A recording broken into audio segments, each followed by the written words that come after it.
Assalamualaikum warahmatullahi wabarakatuh. Halo sahabat semua, perkenalkan saya Urwa Wuskaladini. Saya dosen dari UIN Sultan Toha Saifuddin Jambi.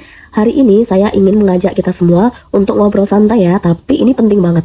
Kita akan bahas soal moderasi beragama. Moderasi itu bukan hal yang baru ya. Ini cara hidup kita sebagai bangsa yang besar, majemuk dan bermartabat.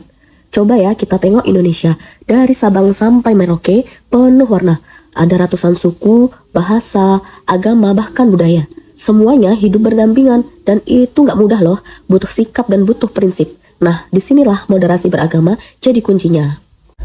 Moderasi itu bukan melemahkan agama, bukan juga mencampur adukan keyakinan, tapi justru mengajak kita untuk taat beragama dengan cara yang ramah, damai, dan penuh toleransi. Indonesia itu warna-warni, tapi ada juga tantangannya, seperti ekstremisme, ujaran kebencian, bahkan intoleransi. Kalau dibiarkan, bisa merusak kita dari dalam. Makanya kita butuh nilai tengah, jalan tengah, yaitu moderasi beragama. Nah, sekarang kita bahas satu persatu ya. Apa saja sih 9 kata kunci moderasi beragama? Yang pertama, kemanusiaan. Agama apapun pasti mengajarkan cinta kasih, bukan kebencian. Kalau cara beragama kita justru menyakiti orang lain, berarti ada yang harus dikaji ulang. Yang kedua, kemaslahatan umum. Agama hadir untuk membawa manfaat. Kalau cara kita beragama justru menimbulkan konflik atau ketakutan, kita harus tanya lagi, di mana maslahatnya? Yang ketiga, adil.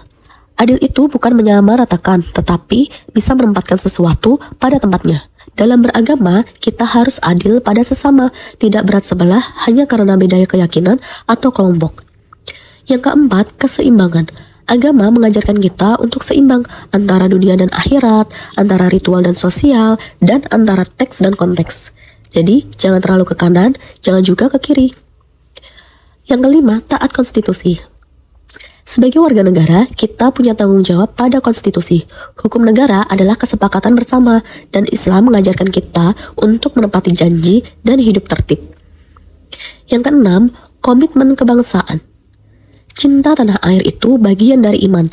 Kita beragama, tapi tetap menjaga keutuhan bangsa, karena NKRI ini adalah rumah kita bersama. Yang ketujuh, toleransi. Toleransi bukan menyeragamkan, tetapi saling menghargai. Kita tidak harus sama, tetapi harus bisa hidup bersama. Yang kedelapan, ada anti kekerasan.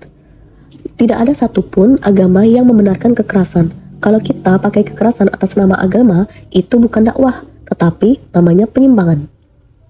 Yang kesembilan, penghormatan kepada tradisi.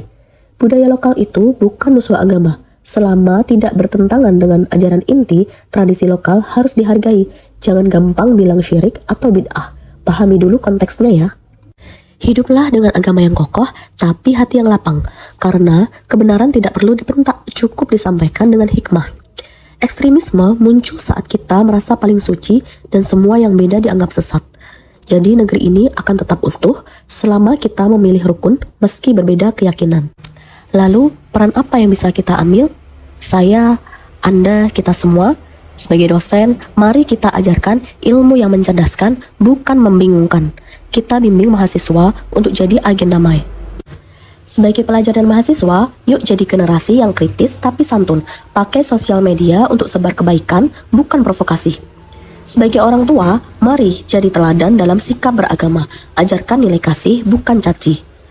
Moderasi itu bukan proyek jangka pendek. Ini proses peradaban jangka panjang. Dan kita semua punya bagian. Saya, Anda, kita semua.